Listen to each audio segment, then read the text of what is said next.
जब आप स्थल पर आया करें तो तुरंत चाहे तो ध्यान पर बैठ जाए, चाहे भजन पर बैठ जाए या सुमरन करने लगे, जो रुचि हो। इसलिए तीनों चीजें अलग अलग, सुमरन अलग, ध्यान अलग और भजन अलग। कभी कभी ऐसा होता है कि किसी में रुचि नहीं होती है तो आदमी ध्यान से बैठ जाए तो भजन में बैठ जाए, भजन से उखड़े तो सुमरन में बैठ जाए, और सुमरन से भी मन न लगे तो कोई प्रार्थना करने लगे, प्रार्थना से भी मन न माने भागता रहे तो उठ के खड़ा हो जाए और मुंह हाथ धो ले, फिर उसके बाद में बैठ जाए और फिर भी न माने तो उठ के खड़ा हो जाए, फिर अपना वो समय टाल दे, दूसरे समय पर जब भी समय मिले तो। क्योंकि मन पर्दों के साथ बड़ी उखाड़ पछाड़ जो क्रियामान कर्म होते हैं और प्रारब्ध और संचित कर, ये तीनों अपनी अपनी जगह पर जोर करते हैं। पहले क्रियामान कर्म आपको बढ़ने नहीं देगा, प्रारब्ध का जब जब भोग आएगा तो उधार खींचेगा, और संचित कर्मों को जब पार करने लगेंगे तो उत्पाद करेंगे। तो जीव पर इस प्रकार से बोझा लदा हुआ है, उसको साफ करने के लिए और मन बुद्धि चित्त इसको निर्मल करने के लिए महापुरुष युक्ति देकर सुमरन भजन ध्यान प्रार्थना सेवा इत्यादि इत्यादि में लगाकर और उसको शुद्ध साफ करते, ताकि भजन में मन सूरत का साथ दे दे। और कभी कभी साथ दे देता है, कभी कहता है कुछ नहीं है चलो भजन किया जाए, तो उस समय लग जाता है, लगा रहता है। लेकिन फिर कोई सामने कोई चित्त में आ गया तो एकदम भगा, उस चित्त के साथ ही भगता है। तो चित्त मन बुद्धि अहंकार की बात तो बाद में, पहले ये इसी को साफ करने के लिए ये सरल युक्ति, सरल उपाय, इतना सरल उपाय दूसरा और युगों में कभी भी नहीं था। जितने भी उपाय थे सब कठोर से कठोर, जो नहीं हो सकते थे, और कोई कोई बिरला ही करने की कोशिश करता, और उन बिरलों में कोई कोई थोड़ा बहुत, और उनमें भी कोई कोई, तो कोई कोई वो भी बहुत थोड़ा। अब ये सुलभ सहज है, आसान है।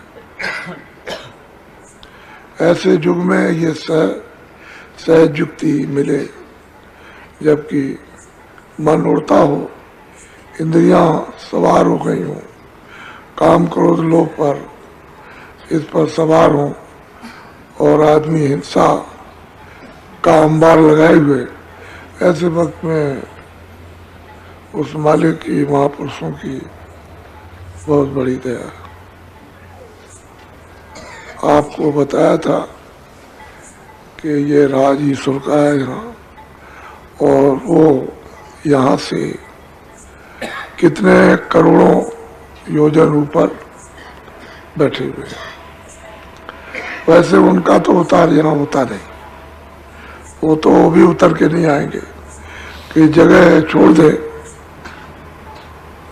तो सब रचना खत्म हो जाए, तो जगह छोड़ नहीं सकते, और आप वहाँ पहुँच नहीं सकते हो।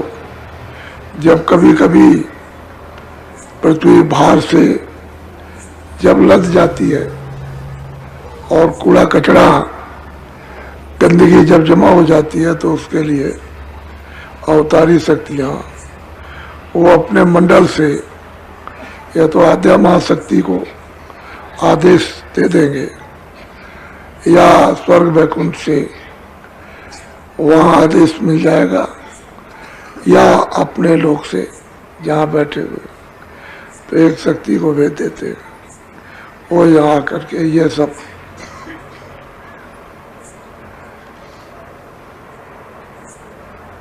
कूड़े कचरे को सफाया करती है।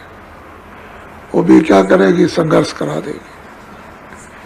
क्या करेगी, तमाम लोग भूख से मरने लगेंगे, चिल्ला पड़ेंगे, बीमारी फैल जाएगी और कोई घटना हो जाएगी। इस तरह से तमाम मतलब ये है कि उनको अपने मंडल का अधिकार प्राप्त होता है। वो अपना किया कराया अपना और बस। तो ये उनका राज है। उनके राज में बहुत गड़बड़ी हो गई। लोग अच्छी बात को सुनते नहीं, मानने की बात तो दूर है, सत्य बोलते नहीं, सच बोलते नहीं है, दया है नहीं, रहम किसी में है नहीं, ईमान किसी में है नहीं, मोहब्बत प्यार किसी में है नहीं। सृष्टि उनकी ये मानव सृष्टि बिगड़ गई। वो भी चाहते हैं कि ये ठीक हो किसी तरह से तो मदद की पूरी मदद, तो मदद आप अपने यहाँ से भेजिए और आ भी जाएंगे। तो जब महापुरुषों का कार्यक्रम चलता रहेगा तो वो कुछ नहीं कर पाएंगे। हमेशा ऐसा होता रहा। जब जब महापुरुष चुप हो जाएंगे तभी कुछ हो सकता है, नहीं तो नहीं होगा। वो चाहते हैं कि जीव किसी तरह से भी इस कर्म छुटकारे से छूट जाए, परे हो जाए। इस भुगतान को भोगे नहीं। महापुरुषों की तो ये इच्छा, लेकिन अब जीव क्या करे। वो समझ जाए तो जल्दी काम हो जाए, लेकिन वो महापुरुषों को समझते हैं। तो फिर यह है कि उनको उनकी सृष्टि में जो विधान बनाया उसको कोई नहीं मानता। ये जो कागजों पर लिखा है इसको तो लोग आजकल फाड़ फूट के फेंकना चाहते हैं, लेकिन मान लो कि उनका विधान आप फाड़ के फेंक भी दीजिए और कहीं नाम निशान को न रहने दीजिए, लेकिन बोध तो नहीं पढ़ सकते हो। फिर मतलब यह तुरंत महीने 2 महीने में तैयार हो जाएगा। बोध तो बोध ही है, वो बोध है। उस बोध से जो सत्य उच्चारण हुआ है वो है, वो नियम है। तो आप लोग सत्य पर चलने लगे और सत्य क्रिया करने लगे, सत्य देखना, सुनना, बोलना, तो फिर कोई झंझट नहीं। इसीलिए कोई रामायण फाड़ता, कोई गीता, कोई भागवत, कोई कुरान, कोई रामायण को बुरा कहता है, कोई कुरान को बुरा, कोई वेदों को बुरा, कोई शास्त्रों को, कोई किसी को, कोई संतों को, संतों की वाणियों को, कोई कुछ है। तो इससे क्या होगा? इससे ये मालूम होता है कि आप कुछ नहीं जानते, कुछ नहीं। आपको उसका जरा सा भी मतलब यह है कि छू करके भी हवा में भी उसका ज्ञान नहीं है।